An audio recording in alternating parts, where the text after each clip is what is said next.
Hi friends, நம்ம சேனலை subscribe பண்ணாதவங்க சப்ஸ்கிரைப் பண்ணிவிடுங்க. மறக்காமல் பக்கத்தில் ஒரு பெல் பட்டனையும் ப்ரெஸ் பண்ணிவிடுங்க. வாங்க வீடியோக்குள்ளே போகலாம்.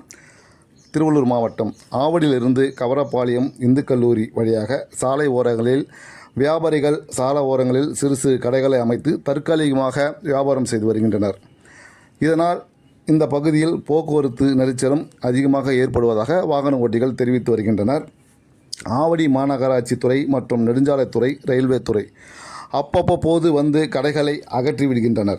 மீண்டும் வியாபாரிகள் அதே இடத்தில் கடைகளை தற்காலிகமாக அமைத்து வியாபாரம் தொடர்ச்சியாக செய்யப்பட்டு வருகிறது. இதற்கு ஒரு முற்றுப்புள்ளி வைக்க வேண்டும் என்று வியாபாரிகள் கேட்டுக்கொண்டனர்.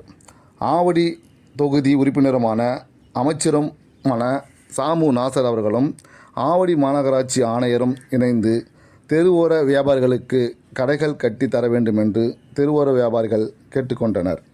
உடனடியாக கடைகள் கட்டி இவர்களுக்கு நிரந்தரமாக வியாபாரம் செய்ய விடுவார்களா?